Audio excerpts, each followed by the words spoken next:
What do we want? When do we want them? What do we want? When do we want them? What do we want? When do we want them? What do we want?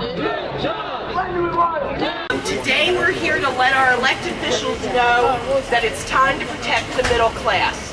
We've had enough of politicians attacking working families and balancing budgets by cutting programs that we use and outsourcing our jobs and laying us off. So the last 2 weeks we've been on the road in our Toomey mobile. We've gone to Senator Toomey's Allentown, Scranton, Pittsburgh offices to ask them to meet with folks like you and me and the working class and the unemployed. He's willing to meet with business people.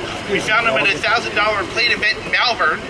We also found him at Longway Gardens in Kennett Square meeting with business people, but he won't meet with us. He did say that he would meet with us, but he hasn't given us a specific date and a place yet. He gives tax breaks to corporations, so these corporations have to step up to the plate and pay their taxes. I'm on unemployment and I'm still paying my taxes. We're calling on everybody to call Pat Toomey and tell him to start working for the working class and not corporations. I tell you, I am proud to be here representing 193,000 those great people who teach our children to read and write, who clean their classrooms, who transport them safely, who provide specialized nursing care, who feed them breakfast and lunch, who counsel them into college and trade school, who make sure they can hit that open jumper, hold that high note and master that brush stroke, who help them through difficult and challenging personal circumstances, and who help shape and form our communities. Let me give you an example of how some people in our state capital think. We need to improve the performance of our public schools. And to do that, we should cut school funding and reduce school personnel. Does somebody really believe that? No. Well, unfortunately, yeah, you don't and I don't, but some of our decision makers and policymakers in Harrisburg do. The Corbett administration and the state legislature recently cut public school funding by $860 million.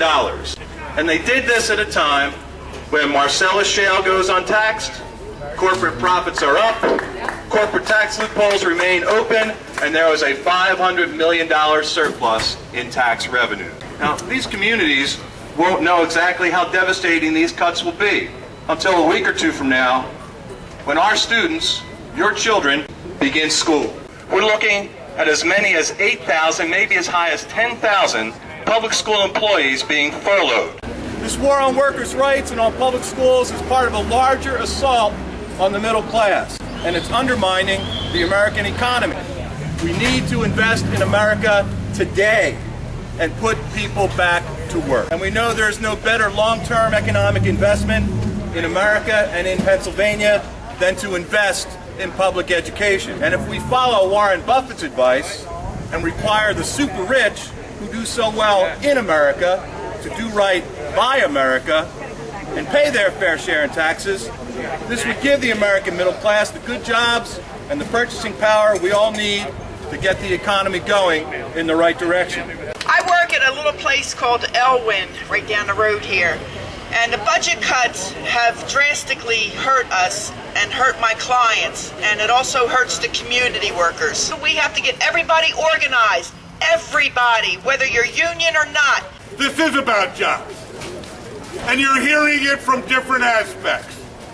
You know, Dan talked about Pat Toomey and the federal budget, or the lack thereof. I say these are budgets designed to break the backs of working families. Are we going to stand for it? No! This is not a Republican versus Democrat situation. This has to do with what you do and how you vote. Just get down to business.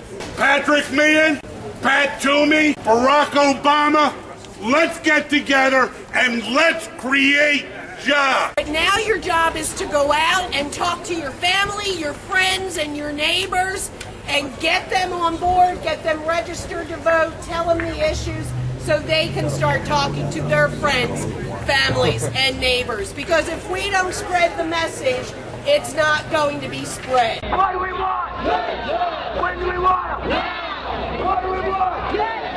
When do we want them?